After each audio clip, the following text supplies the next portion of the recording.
ایک ہے نماز ہم پڑھ لیتے ہیں، آپ نے سارا پڑھ لیا، سارا تعدیل ارکان بھی کر لی، لیکن اگر آپ کا اللہ کے ساتھ ڈائریکٹ کمیونین اور ڈائریکٹ کمیونیکیشن قائم نہیں ہوا تو نماز، جس کو کہ کہا گیا کہ الصلاۃ معراج المومنین، جو قرب حضور کو حاصل ہوا معراج میں، وہ ایک بندہ مومن دنیا میں رہتے ہوئے حاصل کر سکتا ہے نماز۔ اگر اس کی روح جو ہے واقعتاً ہم کا نام ہو رہی ہو، الحمدللہ رب العالمین الرحمن الرحیم مالک یوم الدین اہدنا الصراط المستقیم ایاک نعبد و اگر ہم واقعتاً ایسے کہہ رہے ہوں کہ ہمیں احساس ہو کہ ہم اللہ کے حضور میں حاضر ہیں اور عرض کر رہے ہیں، سجدہ کریں تو حدیث میں آتا ہے کہ ایسے محسوس ہو کہ گویا کہ میں نے اپنا سر اللہ کے قدموں میں رکھ دیا، یہ ہے نماز۔ اب جو گفتگو ہو رہی ہے یہ ہم کلامی ہے، الصلاۃ معراج المومنین، اہل ایمان کے حق میں یہ نماز جو ہے یہ معراج کے درجے، لیکن یہ نماز کیسے نصیب ہوگی اگر روح سوئی ہوئی ہے، دبی ہوئی ہے، پسی ہوئی ہے، مزمحل ہے یا مردہ ہے؟ یہ نماز کیسے حاصل ہو؟ چاہے آپ 5 وقت کی نماز پڑھ رہے ہو، چاہے آپ نے ہیبٹ بنا لیا ہو نماز کو، چاہے خوش بھی ہو گیا ہو، لیکن یہ کہ جب تک وہ روح بیدار نہ ہو، جب تک ہم کلامی نہ ہو، افلاق سے آتا ہے نالوں کا جواب آخر، اٹھتے ہیں حجاب آخر، کرتے ہیں خطاب آخر، جب تک یہ نہ ہو، جیسے کہ میں ایک حدیث قدسی انشاءاللہ آج سناؤں گا سورہ فاتحہ کے ضمن میں، کہ اللہ تعالیٰ کے سامنے جب کھڑا ہو کر انسان جب کہتا ہے انی وجہت وجہی للذی فطر السماوات والارض حنیفا، دائیں بائیں سے بالکل اپنا تعلق کاٹ کر میں نے اپنا رخ کر لیا ہے اس اللہ کی طرف جس نے آسمانوں اور زمین کو پیدا کیا۔ اب یہ توجہ وجہ تو اگر یہ تو ہے چہرہ تو ہم نے کر دیا خانہ کعبہ کی طرف، اندر سے ہماری روح متوجہ نہیں ہوئی، وہ سوئی پڑی ہوئی، اسے پتہ ہی کچھ نہیں کہ کیا ہو رہا ہے، تو اس صورت میں وہ کیا ہے؟ ظاہری بات تو پوری ہو گئی، نماز کا ثواب ہو جائے گا، فرض کی ادائیگی کا ثواب مل جائے گا، لیکن وہ اصل نماز تو حاصل نہیں ہے۔ یہ ہے وہ بات کہ وَإِذَا سَأَلَكَ عِبَادِي عَنِّي فَإِنِّي قَرِيبٌ، اے نبی جب میرے بندوں کی روحیں بیدار ہو، توانا ہو جائیں، حیات تازہ سے وہ ہم کنار ہو جائیں، اور پھر وہ میرے بارے میں پوچھیں، وہ میرا تقرب حاصل کرنا چاہتے ہیں، آپ سے پوچھیں تو کہیے میں قریب ہوں۔ اجیب دعوت الداع اذا دعان، یہ ہے وہ دعا، میں ہر پکارنے والے کی پکار، ہر دعا کرنے والے کی دعا کو سنتا ہوں، قبول کرتا ہوں، جواب دیتا ہوں جہاں کہیں بھی مجھے پکارے۔ اذا دعان، اس میں در حقیقت وہ مفہوم آ گیا ہے there and then wherever، آپ اپنے گھر میں ہو کر پکاریں اللہ کو، آپ بستر پر لیٹے ہوئے پکاریں اللہ، الذین یذکرون اللہ قیاما وقعودا وعلی جنوبہم۔ ہاں ٹھیک ہے، بعض مقامات بعض اوقات قبول دعا کے لیے زیادہ سازگار ہے، حرم میں جا کر دعا مانگی جائے، اور منا میں، عرفات میں خاص طور پر، جبل رحمت پر خاص طور پر، ملتزم جو ہے کعبے کا اس پر خاص طور پر، وہ ایام بھی ہے خاص، لیکن یہ نہیں ہے کہ بقیہ دنوں میں آپ کے اور اللہ کے درمیان کو بڑا فاصلہ ہے۔ یہ سارا دنیا میں مشرکانہ نظاموں نے تصور پیدا کیا، اللہ تو دور ہے، دور ہے، دور ہے، دور ہے، پاک ہے، پاک ہے، پاک، تم ناپاک ہو، ناپاک ہو، ناپاک ہو، اور تم تو بڑی پستی میں پڑے ہو، تم اللہ سے براہ راست ہم کلام نہیں ہو۔ کوئی درمیانی چاہیے، کوئی لنکس چاہیے، کوئی پجاری ہوگا، کوئی پروہت ہوگا، کوئی پنڈت ہوگا، کوئی پیر ہوگا، کوئی پادری ہوگا، کوئی پوپ ہوگا، اس کے ذریعے سے تم اللہ سے ہم کلام ہو، خود نہیں۔ اور جب ذریعے بیچ میں آ گئے تو ان کی مٹھی گرم کرو، ان کی چاپلوسی کرو، ان کو بھی جو ہے چادریں چڑھاؤ، ان کو نذرانے پیش کرو۔ یہ ہے بدترین ایکسپلائٹیشن جو مذہب کے ذریعے سے نوع انسانی کی ہوئی۔ یہ 2 ایکسپلائٹیشن دنیا میں ہوئی ہے تاریخ انسانی میں، ایک بادشاہوں کی طرف سے خراج دو ہمیں، محنت تم کرو گے کھیت میں، آدھا حصہ ہمارے پاس آئے گا، ہم عیش کریں گے، ہم سٹینڈنگ آرمیز رکھیں گے تاکہ ذرا تم بغاوت کرو تو تمہارا سر کچل دیا جائے۔ یہ ایکسپلائٹیشن بدترین، مانگنے والا گدا ہے، صدقہ مانگے یا خراج۔ دوسری طرف ہم بادشاہ ہیں، ہم چندر بنسی سورج بنسی خاندان ہیں، ہم راجپوت ہیں، حکومت کرنا ہمارا حق ہے۔ اور یہ پنڈت پروہت جو ہے وہ بھی کہیں گے کہ ٹھیک ہے، نصف لی و نصف لک وہذا قوم جاہلون، یہ عوام جو ہے ان کا خون چوسو، ہمیں یہ نذرانے پیش کریں، بتوں کو آ کے چڑھاوے چڑھائیں اور تمہیں خراج دیں اور ٹیکس دیں۔ They are to be exploited, exploit ہو۔ اسلام نے آ کر دونوں کا خاتمہ کیا، کوئی ملوکیت نہیں۔ زکوٰۃ ہے تو غربا کے لیے، بادشاہ کے لیے نہیں ہے، یہ تو غربا کے لیے، لہذا کوئی ٹیکس نہیں۔ نمبر 2، اللہ سے ہم کلام ہونے کے لیے کسی دربان، کسی جو ہے پہرے دار کی مٹھی گرم کرنے کی ضرورت نہیں، جب چاہو ہم کلام ہو جاؤ۔ دل کے آئینے میں ہے تصویر یار، جب ذرا گردن جھکائی دیکھ لی۔ یہ تو تم ہماری طرف متوجہ نہیں ہوتے، ہم تو ہر وقت کہتے ہیں، ہر شب کو آخری لمحات جو ہیں، آخری جو گھنٹے ہیں رات کے، سمائے دنیا تک ہم نزول فرما لیتے ہیں تمہارے لیے، اور پکارنے والا پکارتا ہے حل من مستغفر فاغفر له، ہے کوئی استغفار کرنے والا کہ میں اسے بخش دوں، حل من سائل فاعطیہ، ہے کوئی مانگنے والا کہ میں اسے عطا کروں۔ تم ہی سوئے رہتے ہو، الٹا غفیر رہتے ہو، تمہیں ہماری طرف توجہ نہیں ہے۔ اگر ہماری طرف متوجہ ہو جاؤ تو جیسے کہ اقبال نے کہا کہ میرے لیے یہ دربان جو ہے پیران کلیسا کو کلیسا سے اٹھا دو، کیوں خالق و مخلوق میں حائل رہے پر، جیسے میں نے اس کو چھوا اور مجھے معلوم ہوا کہ ایک سخت سطح ہے یہاں پر ہے، یہ پرسپشن ہے میری، کنسپشن کچھ اور ہے، تصور ذہن کے اندر نقشہ بن گیا۔ خدا کا تصور ہم قائم نہیں کر سکتے، لیکن خدا کے ساتھ ہمارا جو باطنی رشتہ ہے کہ اندر محسوس ہوتا ہے کہ ہے، جس کی مثال بھی میں نے دی تھی، بعض حضرات کے شاید علم میں نہ ہو، کہ جیسے میں اس وقت اس دیوار کو دیکھ رہا ہوں تو ایک تصور میرے ذہن میں قائم ہوا، دیوار اتنی لمبی ہے، اتنی چوڑی ہے، اتنی اونچی ہے، یہ دیوار جو ہے سفید رنگ اس پر ہوا ہے، میں نے ایک تصور قائم کر لیا۔ فرض کیجئے کہ میں اندھا ہوں، میں نہیں دیکھ سکتا، میں جاتا ہوں اور ہاتھ لگا کر دیکھتا ہوں دیوار ہے، کتنی لمبی ہے مجھے نہیں پتا، اس لیے کہ وہ کانسیپٹ تو صرف میرے اس ٹچ سے نہیں ہو گیا، یہ تو ایک یک رخا، ایک ون سائیڈڈ میرا اس وقت ایک پرسپشن ہے، لیکن ہے، یہ میں جس زور سے کہوں گا ہے، دیوار ہے، تو ذات باری تعالیٰ کے لیے بس انسان کے پاس یہ ہے کہ ہے، دور بینان بارگاہ الست جس پہ این بردان کہ ہست، بس یہ ہست ہے، باقی کیا ہے کیسا ہے یہ ویسے تو ہم بہرحال مسلمان ہونے کے ناطے اللہ کو ہم مانتے ہیں اسماء و صفات کے ساتھ، تو ہم اس کی صفات کو مانتے ہیں، لیکن تجزیہ کیجئے تو صفات کے بارے میں بھی ہمیں کیا پتا ہے؟ اللہ دیکھتا ہے، کیسے دیکھتا ہے یہ تو نہیں پتا، کتنا دیکھتا ہے یہ بھی ہمیں نہیں پتا، یعنی اس کی بھی اصل حقیقت جو ہے دیکھنے کی وہ تو ہمیں نہیں معلوم۔ اللہ کی کوئی ایسی آنکھیں تو نہیں جس سے وہ دیکھتا ہو،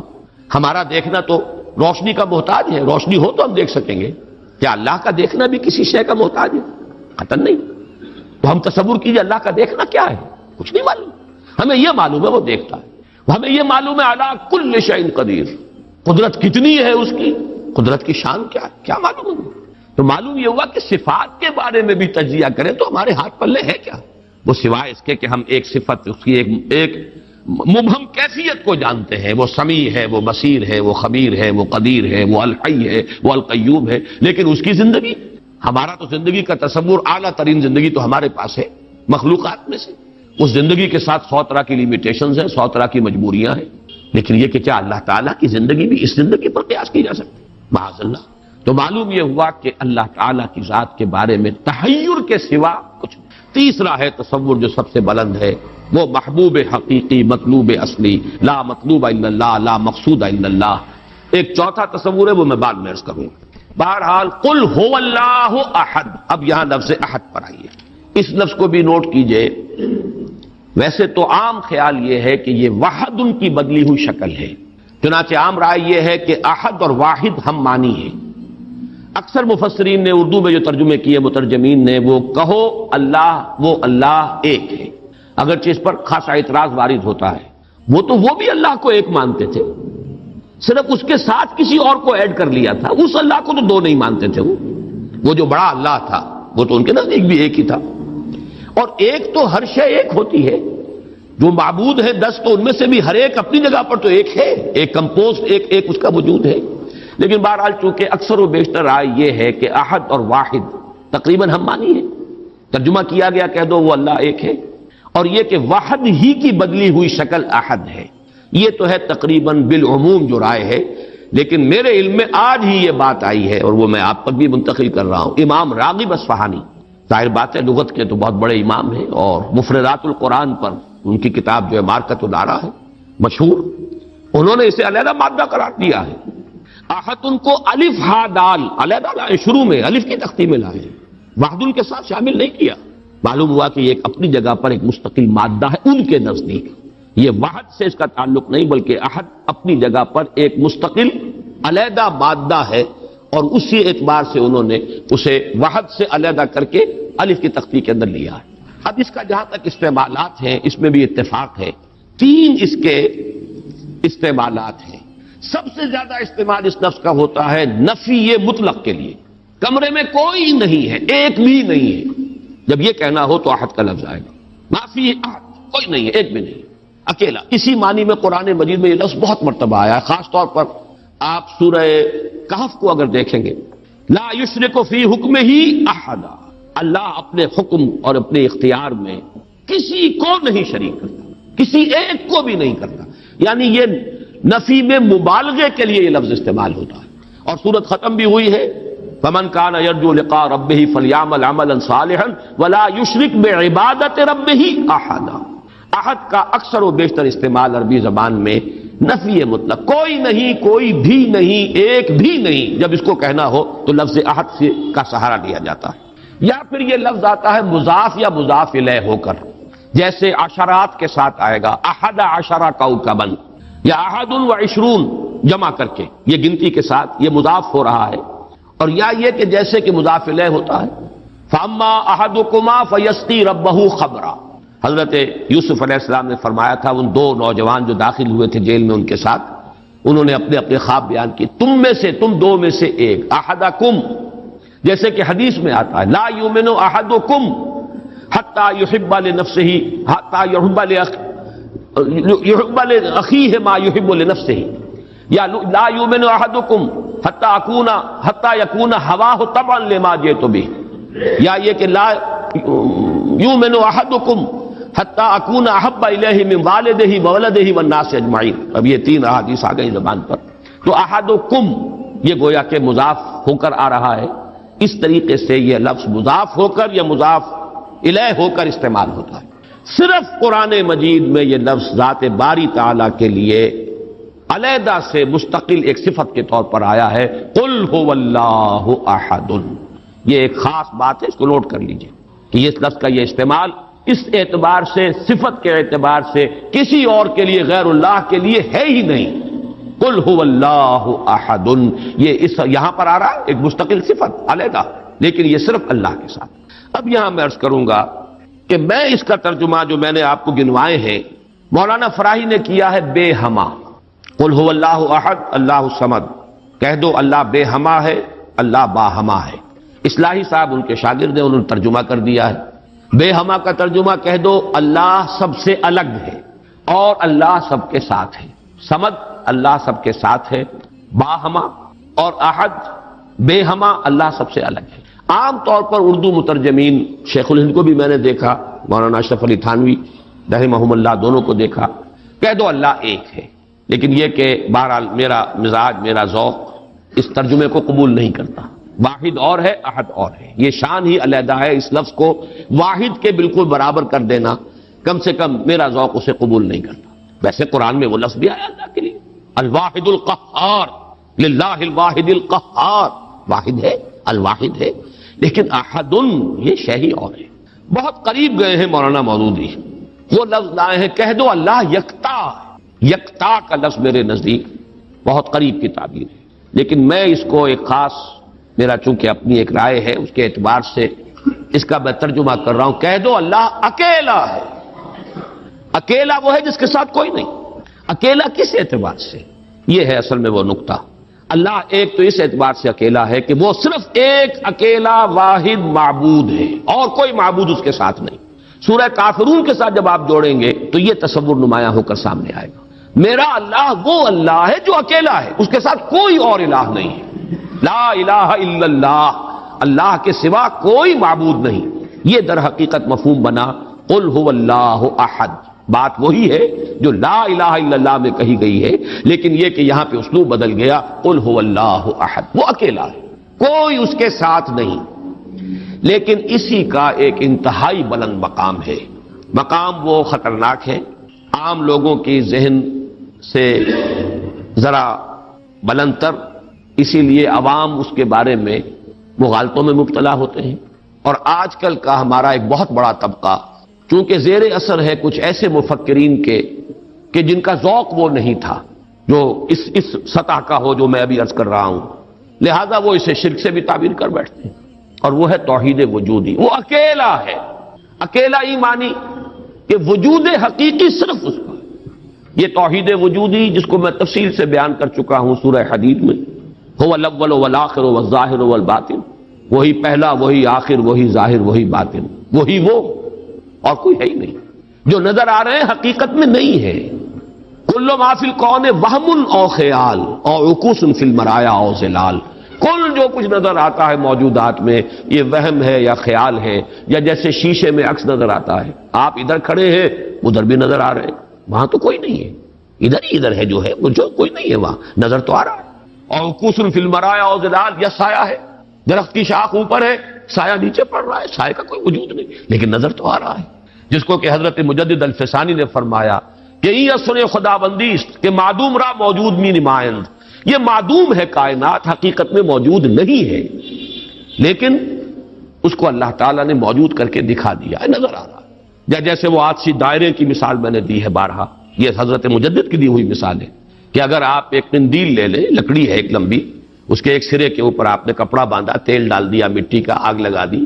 یہ شعلہ جوالا ہے، اب اس لکڑی کو تیزی کے ساتھ دائرے میں حرکت دیجئے، دیکھنے والوں کو آتشی دائرہ نظر آئے گا، جبکہ آتشی دائرے کا کوئی وجود نہیں،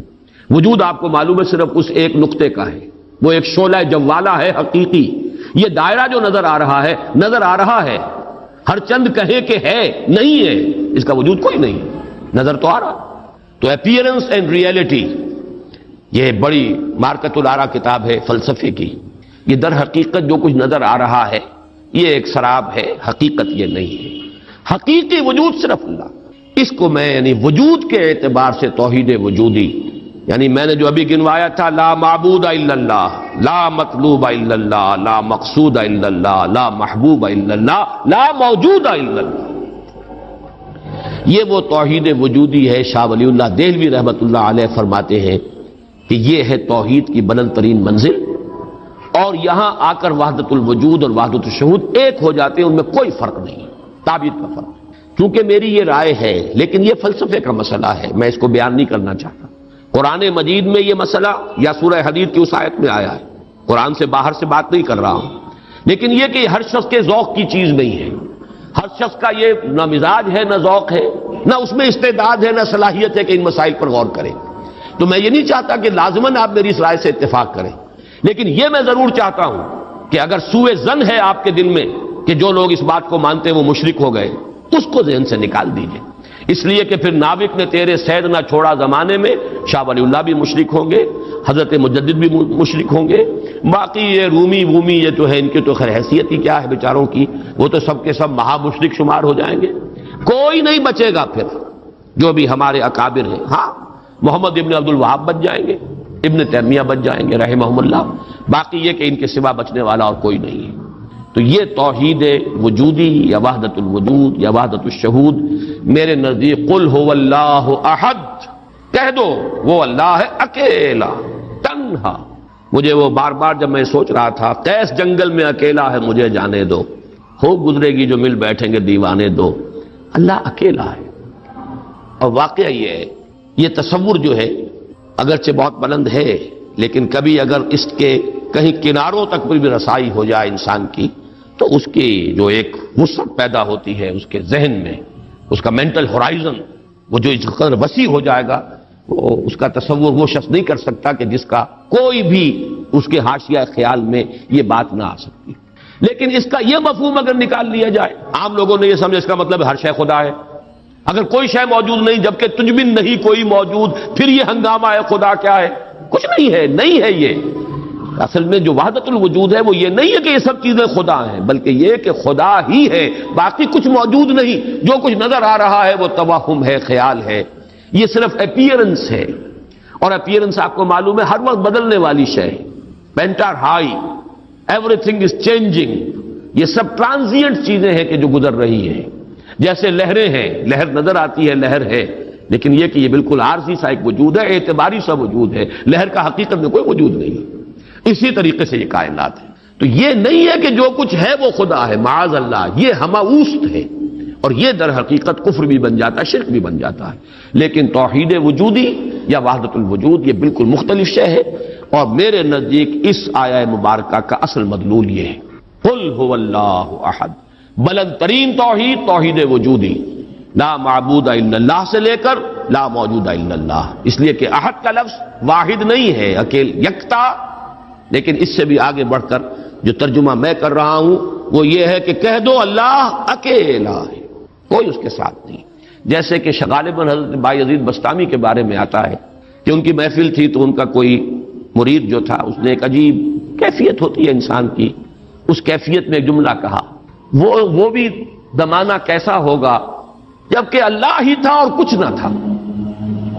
اب ایک تصور ہے، اب تو کائنات ہے، یہ ہے، آسمان ہے، زمین ہے، ستارے ہیں، سیارے ہیں، سب کچھ ہے، وہ بھی زمانہ ہوگا جبکہ اللہ ہی تھا اور کچھ نہ تھا۔ تو وہ بایزید بستانی ہے جو دوسرے بزرگ کوئی ہو سکتے ہیں اگر مجھے نام کا اس وقت مغالطہ ہو رہا ہو، انہوں نے اسی کیف کے عالم میں جواب دیا، الان کما کان، میرے عزیز اب بھی ایسا ہی ہے، اللہ ہی ہے اور کچھ نہیں ہے، جیسے پہلے تھا جس کا تم تصور کر رہے ہو اب بھی حقیقت میں وہی۔ اس کو میں ذرا اور آسان کر دوں تاکہ جو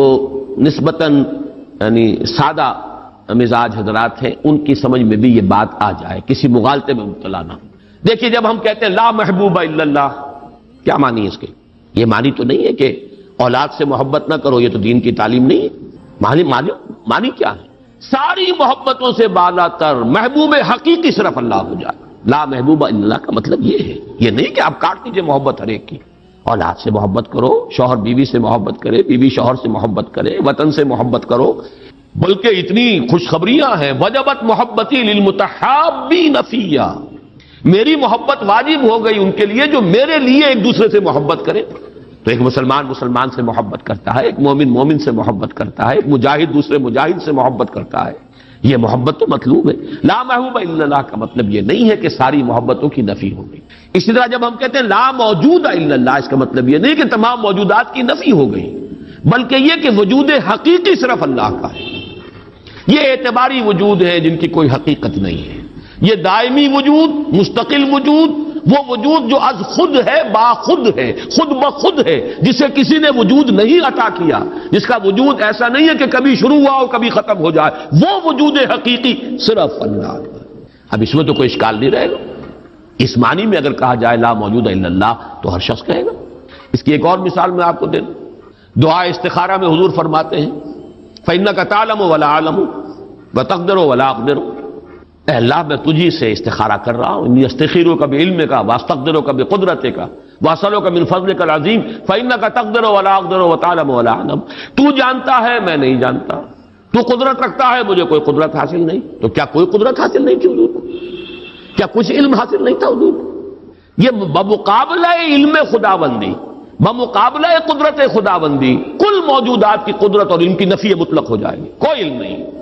یہی بات یہاں کہہ دیجیے، کوئی وجود نہیں ہے، وجود حقیقی صرف اللہ۔ بہرحال یہ تمام تصورات ان کی تعبیرات ہیں، تعبیرات میں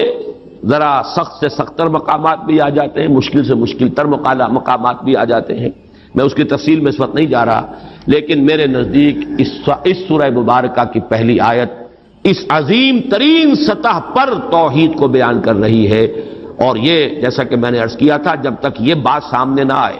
چار اعتبارات سے کس طریقے سے توحید کے بیان کو اس صورت نے سمو لیا اپنے اندر اور جمع کر لیا ہے، تبھی اس کی وہ عظمت ہے کہ ثلث قرآن کے مساوی یہ صورت ہے، تبھی اس سے صحابہ کی وہ محبت کا راز جو ہے وہ کھلتا ہے کہ کیوں ہے، ایسے ہی نہیں ہے۔ قل هو اللہ احد، کہہ دو وہ اللہ ہے، میرا معبود جسے میں پوچھتا ہوں وہ اللہ ہے، لیکن وہ اللہ نہیں جسے تم پکار رہے، وہ اللہ جو اکیلا ہے، تنہا ہے۔ اللہ الصمد، جیسا کہ میں عرض کر چکا ہوں صمد کا لفظ قرآن مجید میں ایک ہی مرتبہ آیا، اور اس کے مفہوم کو بھی دو معنی سے بیان کیا گیا ہے۔ ایک تو چونکہ ایک مرفوع روایت بھی امام راضی لے کر آئے ہیں، روی عن ابن عباس رضی اللہ تعالی عنہما، کہ حضور سے پوچھا گیا اللہ کا صمد ہونا کیا معنی ہے اس کے، تو آپ نے فرمایا هو السید الذی یصمد الیہ فی الحوائج، اصل میں یہ صمد جو ہے عربی زبان میں یہ ہوتا تھا کسی چٹان، مضبوط چٹان کی طرف جس کو پشت پر رکھ لیا جائے تو دشمن سے مقابلے میں انسان کو سہولت ہوتی ہے۔ اگر آپ جیسے کہ وہ حضرت عمر کا بھی واقعہ بیان ہوتا ہے، بعض حضرات تو اس کو نہیں مانتے لیکن اکثر لوگ مانتے ہیں کہ مسجد نبوی میں خطبہ دے رہے تھے حضرت عمر، اور اس وقت شام کے ایک محاذ پر جنگ بھی ہو رہی تھی، اس وقت حضرت ساریہ جو امیر الجیش تھے وہ کوئی غلطی کر رہے تھے، اسٹریٹجک مسٹیک ہو رہی تھی کہ انہوں نے پوزیشن ایسی لے لی تھی کہ جو غلط تھی جنگی تدبیر کے اعتبار سے، تو حضرت عمر نے وہی اللہ نے کہیں دکھا دیا، اللہ کو قدرت حاصل ہے وہ دکھا دے۔ آج ٹیلی ویژن سے آپ دیکھ سکتے ہیں تو اللہ تعالیٰ بغیر ٹیلی ویژن کے آج سے 1400 برس قبل دکھا سکتا تھا، انہونی بات نہیں ہے کہ وہ نقشہ سامنے آ گیا، جیسے حضور فرماتے جب آپ شب معراج سفر معراج سے واپس آئے، جب سوال کیے لوگوں نے، اچھا آپ مسجد اقصیٰ میں گئے تھے، وہاں کتنی کھڑکیاں ہیں، کتنی کڑیاں ہیں، کیا ہے؟ تو اب حضور ایک دفعہ چونکے کہ اب یہ میں نے کوئی کھڑکیاں تو نہیں گنی وہاں پر، لیکن یہ کہ اگر مجمع میں آپ نہ بتا سکتے تو تالیاں پڑ جاتی۔ اس وقت اللہ نے فوراً وہ جو ہے لا کر سامنے کھڑا کر دیا وہ نقشہ، اور حضور دیکھ دیکھ کر بیان کرتے رہے یہ ایسا ہے ایسا ہے۔ تو یہ تو در حقیقت بالکل اللہ کی قدرت سے ہرگز کوئی اس میں بوجھ نہیں ہے۔ تو حضرت عمر نے وہی فرمایا ہے اور صحابہ نے سنا ہے، یا ساریۃ الجبل، یا ساریۃ الی الجبل، ہے ساریہ کیا غضب کر رہے ہو، غلطی کر رہے ہو، پہاڑ کی طرف جاؤ، پہاڑ کو پشت پر رکھو، پہاڑ پشت پر ہو تو آپ پشت کی طرف سے اب محفوظ ہو گئے، آپ یکسو ہو کر سامنے سے دشمن کا مقابلہ کر سکتے ہیں، اور اگر اندیشہ رہے کہ کہیں پیچھے سے کوئی حملہ آور نہ ہو جائے تو وہ توجہات جو ہیں وہ منقسم رہے گی۔ بہرحال یہی معاملہ ہے صمد کا، وہ ہستی جس کی طرف رجوع کیا جائے، جس کو پناہ گاہ سمجھا جائے، جس کی طرف اپنی مشکلات کے اندر رجوع کیا جائے، اور اس اعتبار سے پھر وہی مطلوب بن جاتا ہے، وہی مقصود بن جاتا ہے، وہی محبوب بن جاتا ہے، اسی کی عزت کی جاتی ہے، اسی کی تکریم ہوگی، اسی کا اعزاز ہوگا، اس کے سامنے انسان جو ہے وہ اپنے آپ کو جھکائے گا، جس بڑے بڑے سردار۔ تو یہ سمد جو ہے اس معنی میں، اور ایک سمد وہ شے ہے جس کو کھوکھلی نہ ہو، لا جوف لہو، بہت مضبوط اپنی جگہ پر توانا چٹان۔ ایک تو وہ چٹان ہے جو کھوکھلی ہے، لیکن یہ کہ ایک چٹان وہ ہے جو مضبوط اور بالکل سالڈ چٹان ہے۔ ان دونوں اعتبارات سے اللہ الصمد کا ترجمہ اب مولانا فراہی، مولانا اصلاحی صاحب کا تو یہ ہوا کہ اللہ تعالی با ہما ہے، ذات میں بے ہما، کسی سے اس کا کوئی تعلق نہیں، یکتا بلکہ اکیلا، لیکن یہ نہیں ہے کہ مخلوق سے منقطع ہے، مر گئے ہم انہیں خبر نہ ہوئی، یا یہ ہے کہ مخلوق کی دعائیں نہ سنتا ہو، مخلوق کی حاجت روائی نہ کرتا ہو، نہیں، سب کا ملجا وہی ہے، سب کا ماوا وہی ہے، سب کے لیے پناہ گاہ وہی ہے، سب کی حاجت روائی کرنے والا وہی ہے، تو وہ اللہ صمد ہے۔ یہ دو احد اور صمد جو ہے اس نے جڑ کر اصل میں اسی طریقے سے ایک تصور کو مکمل کیا ہے، جیسا کہ آیت الکرسی میں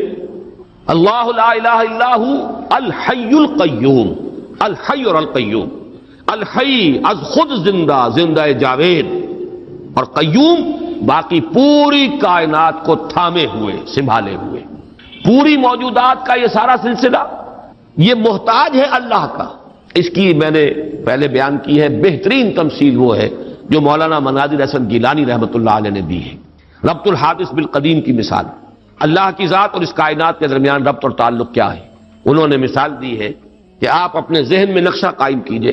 تاج محل کا نقشہ، جس نے تاج محل دیکھا ہو،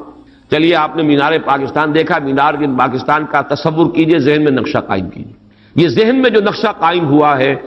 آپ اس کے اوپر بھی ہیں، باہر بھی ہیں، اندر بھی ہیں، پیچھے بھی ہیں، نیچے بھی ہیں، آپ ہی آپ ہیں، وہ تو اس کا وجود ہی کوئی نہیں، لیکن ہے ذہن کے اندر ایک تصور قائم ہے اس وقت، اور یہ تصور اسی وقت تک قائم رہے گا جب تک کہ آپ کے ذہن کا ارتکاز ہے، توجہ اس پر ہے، توجہ ہٹی نہیں کہ اس کا کوئی وجود ہے ہی نہیں، وجود ختم۔ بالکل یہی معاملہ اس کائنات کا، یہ سارا سلسلہ اس کا قیوم اللہ ہے، تھامے ہوئے، اسی کی توجہ، اسی کی عنایت، اسی کی ربوبیت، اسی کی خبر گیری، اسی کی تدبیر، یہ سب اس کو تھامے ہوئے۔ تو اپنی ذات میں الحی، کائنات کے لیے القیوم،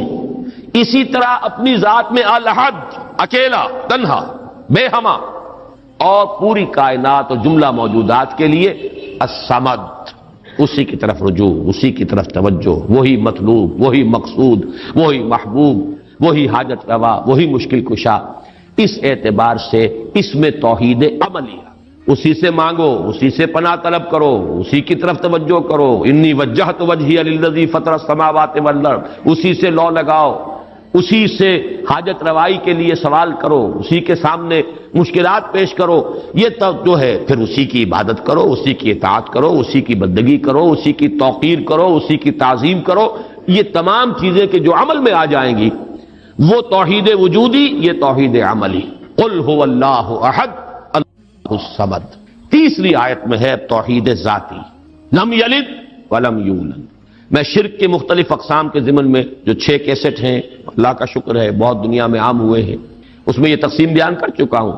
شرک فی الذات، شرک فی الصفات، اور شرک فی العمل یا شرک فی الحقوق، یہ 3 شرک ہیں۔ شرک فی العبادت، یہ تیسری جو نوعیت ہے اس کے لیے شرک فی الحقوق بھی کہا جا سکتا ہے، اسی کا حق ہے کہ اس کی عبادت کی جائے، اور اسی کو اس کو شرک عملی بھی کہہ سکتے ہیں۔ بہرحال شرک عملی کی جڑ کاٹ دی اللہ الصمد۔ پہلا جو توحید کا درجہ ہے بہت بلند ہے، بہت اونچا ہے، یہ حکما اور فلاسفہ کی بھی چوٹی کے لوگ، جہاں حکمت اور تصوف دونوں چیزیں جا کر جڑ جاتی ہیں، وہ ایک مقام ہے۔ خالص فلسفہ بھی انسان کو کہیں نہیں لے کے جاتا، اور عقل اور فکر کی بلندی نہ ہو تو تصوف بھی محض نفسیاتی ریاضتیں بن کر رہ جاتی ہیں، سائیکولوجیکل ایکسرسائزز کے سوا کچھ نہیں رہتا۔ اصل تصوف جس کا میں قائل ہوں وہ ہے کہ جو فکر اور فلسفے کی بھی انتہا ہو، اور پھر اس کے ساتھ یہ جو اللہ کے ساتھ انسان کا قلبی ذہن اور قلب دونوں کے اتحاد کے ساتھ اللہ کے ساتھ ایک رابطہ ہو۔ بہرحال تو یہاں جو تیسرا شرک ہے، اور جو ہمارے اس شرک کے بیان میں آتا ہے نمبر 1 پر، بدترین شرک، شرک فی الذات۔ اس کی بدترین صورت، فلسفیانہ صورت تو وہ ہے ہماوست، اللہ ہی نے اس کائنات کا روپ دھار لیا ہے۔ برف تھا پگھل کر پانی بن گیا، اللہ تھا اس نے ہی اس کائنات کا روپ دھار لیا۔ اب اللہ کہاں ہے؟ یہی کائنات اللہ ہے۔ اللہ پانی تھا وہی تو بھاپ بن گیا، اب پانی کہاں ہے؟ یہ بھاپ ہی تو پانی ہے۔ ایک یہ شکل ہے، یہ بدترین صورت ہے شرک فی الذات کی، یہ ہے وہ ہماوست، یہ جس میں کہ ہر شے خدا بن گئی، اس لیے کہ خدا ہی نے در حقیقت یہ صورت اختیار کر لی۔ یا پھر مذہبی میدان میں یہ شرک آیا ہے اللہ کے لیے بیٹا بیٹی۔ بیٹا بیٹی ایک تو یہ سمجھے اولاد جو ہے وہ جز ہوتا ہے۔ اولاد کیا ہے؟ باپ کا ایک نطفہ ہے، اسی سے تو اسی نے ڈیولپ ہو کر ایک شکل اختیار کی ہے نا، اور پھر وہ کفو ہوتا ہے برابر کا۔ سید باپ ہے تو بیٹا بھی تو سید ہی ہوا نا، مغل باپ ہے تو بیٹا بھی مغل ہے، اسی طریقے سے گھوڑا ہے تو بیٹا بھی گھوڑا ہی ہے۔ وہ تو جنس جو ہے اس میں کفو جس کو کہتے ہیں ہم، برابری کا معاملہ یہ ہے اولاد کے اندر، اس سے زیادہ برابری کا اور کوئی تصور نہیں ہے۔ اس پہلو سے لم یلد ولم یولد نے جڑ کاٹی ہے ان تصورات کی کہ حضرت مسیح کو خدا کا بیٹا بنا دیا گیا، کسی نے حضرت عزیر کو خدا کا بیٹا بنا دیا، ملائکہ کو اہل عرب جو ہے خدا کی بیٹیاں قرار دے رہے ہیں۔ یہ بیٹا بیٹی کا تصور، جیسے قرآن کہتا ہے کیسے ہو جائے گی اس کی اولاد جبکہ اس کی کوئی جوڑی نہیں، ولم تکن لہ صاحبہ، کوئی تصور نہیں۔ اور عیسائیوں میں تو خیر ایک طبقہ وہاں تک بھی گیا ہے کہ حضرت مسیح کی والدہ حضرت مریم کو بھی الوہیت میں شامل کیا ہے۔ اولین تثلیث تو یہی تھی کہ اللہ اور حضرت مریم اور حضرت عیسیٰ، بعد میں یہ کہ حضرت مریم کو نکال کر اور روح القدس کو شامل کیا گیا، God is Father, God is Son and the Holy Ghost یا ہولی اسپرٹ۔ یہ تثلیث ہے جو عام طور پر اب چلتی ہے، لیکن پہلے تو تثلیث کے اندر جیسے کہ قرآن مجید میں بھی ہے حضرت مریم کو بھی انہوں نے شامل کیا تھا۔ اس اعتبار سے نوٹ کیجئے کہ لم یلد ولم یولد یہ در حقیقت توحید ذات، نہ اس نے کسی کو جنا نہ وہ جنا گیا، نہ کوئی اس کے والدین، نہ کوئی اس کی جورو، نہ کوئی اس کی اولاد۔ اس اعتبار سے وہ یکتا، تنہا، اکیلا، یونیک، انگریزی کا لفظ یونیک جو ہے وہ میں سمجھتا ہوں کہ شاید سب سے زیادہ قریب ترین تعبیر کرے گا، ایک یونیک ایگزسٹنس ہے جس کو کسی پر قیاس نہیں کیا جا سکتا، لا مثل لہ ولا مثال لہ ولا مثیل لہ، اس کے لیے کوئی مثال نہیں، لیس کمثلہ شیء وہو السمیع البصیر، اس کے مثال جیسی بھی کوئی شے نہیں ہے۔ یعنی یہ اب اس سے زیادہ ہماری زبان ہے، عربی زبان بھی تو آخر انسانوں کی زبان تھی، اس میں کسی ایک ایبسولوٹ اور مطلق تصور کو پیش کرنے کی جو لیمیٹیشن ہے وہ نہیں، لیسا کمثلہ شیء، اب یہ اس سے زیادہ جو ہے نفی کرنا مثل کی، مثلیت کی، وہ ممکن نہیں۔ اور جیسا کہ میں نے اپنی تقریروں میں بیان کیا ہے، اس شرک پر اللہ کا غضب سب سے زیادہ بھڑکتا ہے، اس لیے کہ یہ تو ذات میں شریک کر دیا آپ نے اللہ کی، کیونکہ یہ فلسفیانہ ہماوست وغیرہ عرب میں وہاں موجود نہیں تھے، یہ ہندوستان کی بیماریاں تھیں،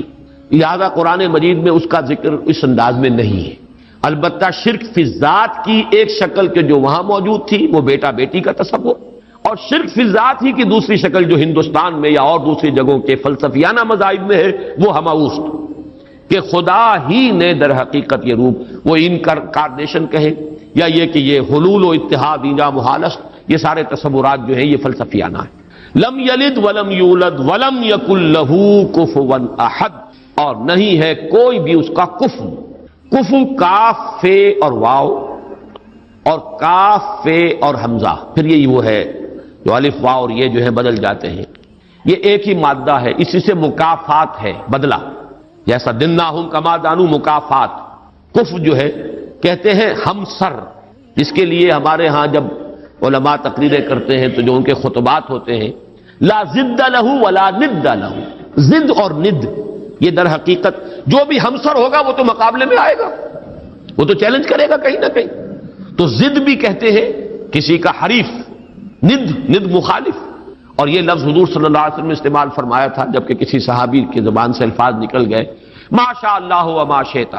جو اللہ چاہے اور جو آپ چاہیں. حالانکہ اس میں ظاہر بات ہے کہ ان کی نیت میں کہیں بھی وہ بات نہیں ہو سکتی تھی کہ برابر کر رہے ہوں حضور کی مشیت کو اللہ کی مشیت کے ساتھ، لیکن یہ کہ چونکہ لفظ میں اشتباہ تھا، لفظ میں برابری سی ہو گئی ہے، ما شاء اللہ و ما شئت، تو آپ نے فرمایا، فوراً ٹوک دیا، اجعلتنی للہ ندا، کیا تم نے مجھے اللہ کا مد مقابل بنا دیا؟ مشیت تو ایک ہی ہے، اسی کی مشیت چلتی ہے، کتنا ہی چاہے انسان. انک لا تہدی من احببت ولکن اللہ یہدی من یشاء، آپ کتنا ہی چاہیں کسی کو ہدایت دینا، آپ کے اختیار میں نہیں ہے کہ جسے چاہیں ہدایت دے دیں، یہ تو اللہ کی مشیت ہے، اس کا اختیار ہے. تو کفر جو ہے، اب یہ کفر جو ہے یہ توہین صفات ہے، برابر ہوتا ہے انسان صفت میں. اب جیسے میں نے عرض کیا تھا نا، اور یہ تقریریں میں نے تفصیل سے کی ہوئی ہیں، ہماری مجبوری ہے، ہماری زبان میں الفاظ مشترک ہیں، صفات کے لیے وہی لفظ اللہ کے لیے استعمال ہوگا، وہی لفظ بندوں کے لیے استعمال ہوگا. اللہ بھی علیم ہے، انسان بھی علیم ہوتے ہیں، بلکہ علامہ بھی ہوتے ہیں. علامہ بہت بڑی شے ہے. حالانکہ واقعہ یہ ہے کہ علم اللہ کے لیے، علم بندے کے لیے، لفظ ایک ہے، زمین و آسمان کا فرق ہے مضمون میں. وہ علم ذاتی ہے، وہ علم مطلق ہے بلا نہایت، اس کی کوئی حدود نہیں ہے. وہ علم قدیم ہے، ہمیشہ سے تھا، حادث نہیں ہے. اور ہمارا علم، ہمارے سے مراد ہمارا ہو، انبیاء کا ہو، اولیاء کا ہو، کسی کا ہو، بڑے سے بڑے سائنسدان کا ہو، بڑے سے بڑے ولی کا ہو، فرشتوں کا ہو، انبیاء کا ہو، کسی کا ہو، وہ علم یقیناً حادث ہے، قدیم نہیں. وہ یقیناً عطائی ہے، ذاتی نہیں. وہ محدود ہے، لامحدود نہیں. یہ تین جب شرطیں عائد کی جائیں گی اور یہ تینوں مستحضر ہوں، تب اس شرک فی الصفات سے انسان بچتا ہے اور کفر بنا دینے سے انسان بچ سکتا ہے، ورنہ الفاظ میں اشتراک ہو جائے گا. اور یہی اشتراک ہے موجود میں، ہم بھی موجود، اللہ بھی موجود. ہم کہاں کے موجود؟ اس کا وجود ذاتی، اس کا وجود حقیقی، اس کا وجود مطلق، اس کا وجود قدیم، اس کا وجود قائم و دائم، ہمیشہ ہمیشہ رہنے والا. وہ کوئی عطائی وجود نہیں ہے کہ کسی اور نے وجود دیا ہو. ہمارا وجود مستعار، دیا ہوا، عطا کردہ. لائی حیات آئے، قضا لے چلی چلے، اپنی خوشی سے آئے نہ اپنی خوشی چلے. ہمارا وجود محدود، ہمارا وجود عطائی، ہمارا وجود حادث. نہیں تھے، ہو گئے ہیں، پھر وقت آئے گا نہیں رہیں گے. تو وجود کا لفظ مشترک ہے، اللہ بھی موجود اور ہم بھی موجود. وہ وجود مطلق، اور یہ جو ہے ممکن الوجود، یہ ممکنات ہے،